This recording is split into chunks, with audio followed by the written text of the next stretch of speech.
Despite what you may think, salmon is actually popular in some parts of India these days, particularly in Kerala, all imported of course. There are no traditional Indian salmon curries because it's too new. This recipe is essentially authentic, but with a couple of modifications for fine dining in Western restaurants, as explained in the annotations. Like most of my recipes here, it has the advantage of being able to be prepared ahead of time and finished on demand when guests arrive or when orders are placed. This begins by accumulating all of the spices that you're going to toast in a little dish. I'm using one red chili. I'm going to break off the stem, get rid of it. If you've watched my videos or you've read my cookbook, you know the secret that I have about these chilies, how you dry them yourself. So this is now ready to go. We get a hot cast iron pan. For those of you who want to be really precise, I heated this up to 300 degrees Fahrenheit before I put the spices in. If you get it too hot, you're just going to, those mustard seeds will just pop like instantly, and you won't really toast them very well at all. If you don't have it hot enough, then what will happen is the cinnamon and the other things will start to slowly burn before the mustard seeds actually pop. So you want the pan pretty hot to begin with, fairly hot, 300, hot, but not to the point where it's just going to instantly pop everything. You want the heat to be in there.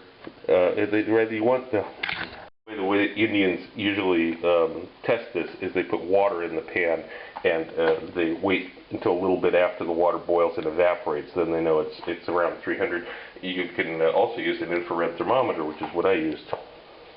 You should probably use tongs for turning these around. Just because my fingers are asbestos doesn't mean yours are. So don't do this. Now you got to watch the pepper here.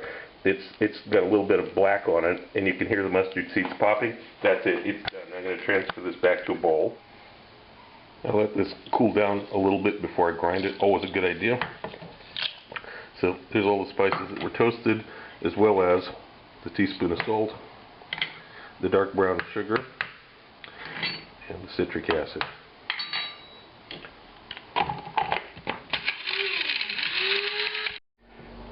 And this is what you end up with. Now if you taste this, it doesn't taste anything like a garam masala. It's quite hot and quite sour, but there's not going to be any tamarind in here, and this will go very well with the fish when you see it in the end. Now I've got about a generous tablespoon, quite generous tablespoon of crushed garlic here. I'm going to add about a tablespoon of the spice mix, and you can eyeball about a tablespoon of oil. You could also use ghee if you want. And stir this together as a paste. Now here's where you can add some red food coloring if you want. You don't need to. But I'm going to add a little bit. The aesthetics are important, and this is a nice easy touch. I have a piece of salmon here. Coat with this mixture. Use all of the mixture because this is ultimately it's going to go in the curry. So over. Just make sure that you get all of it in and try to coat the salmon as evenly as possible. Quick recap of our mise en place at this point. The salmon is sitting here under some plastic getting extra red and marinating in those spices. We've got the onion, a green chili, which I'm going to cut up in a few minutes, some ginger that's chopped, but you're not grating it, you're not mincing it. Don't worry about it. It's going to be strained off later anyway, and you don't want it to burn. So reasonable sized pieces. The cumin, the spice mix that we blended earlier, and a bay leaf. And we'll measure out the tomato puree in a few minutes too. In a pan, it's getting hot on the stove, adding the oil, the onion. The heat is medium. It's a 5 out of 1 to 10. I might go up to 6. Okay, we'll go 6 out of 1 to 10 here. You don't want to rush this by any means. Masalas have to be cooked slowly. But the first little stage here where we're waiting to get the onions translucent, okay, we can rush this a little bit. It's okay. After the onions have been sauteed for about 3 minutes, I'm going to add those cumin seeds and green chili, and the ginger scraps here. And we're going to continue cooking this. And it's been another 3 minutes exactly. Now I'm going to add 2 teaspoons of the spice mixture in, and we're going to cook this for just like 30 seconds. Could also add the bay leaf at this point too.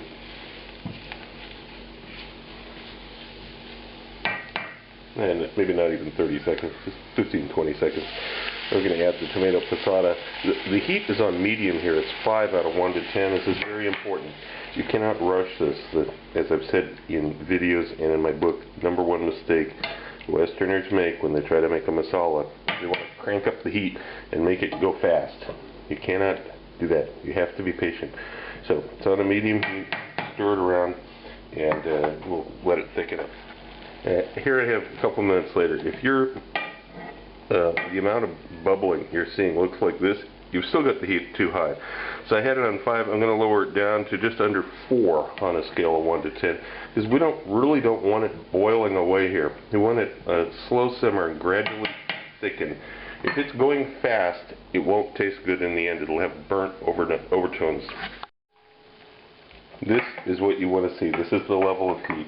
There's some bubbling going on, but it's not going crazy. I actually had to turn the heat down even further to control it to this level.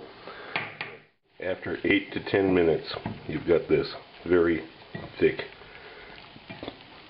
Now I'm going to turn the heat down even further. It's just under 3 out of 1 to 10.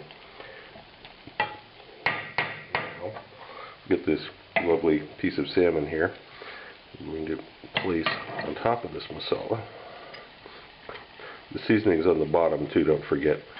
Okay. Now we begin the time for this cooking, and we put a lid on it.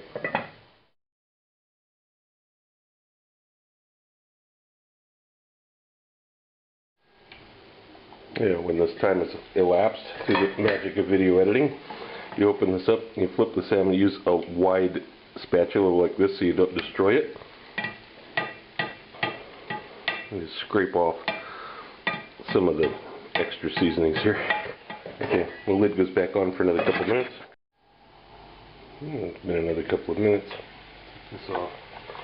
Now I'm going to use the same large spatula again to move the fish off to a plate. And I'm going to do this a little stir here. Now I'm going to add that coconut cream or regular cream or a mixture of the two, as explained in the text at the start. We'll let this begin cooking. In the meantime, off the side here, I'm going to scrape these little bits off of the salmon. You can put those into the dish too. Make sure you flip the fish over and get pieces from the other side too.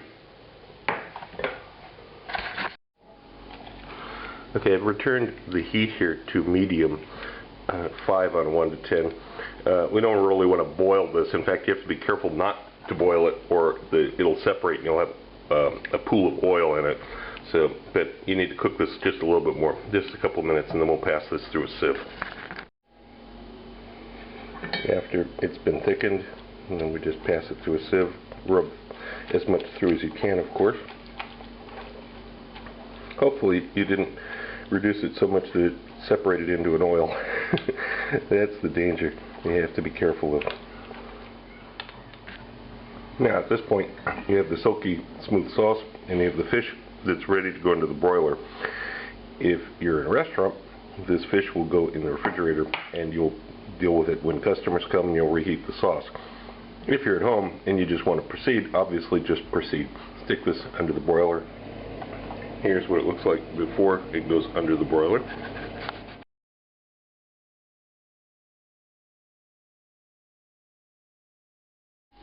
Give it a nice glossy finish. We brush on a little melted butter.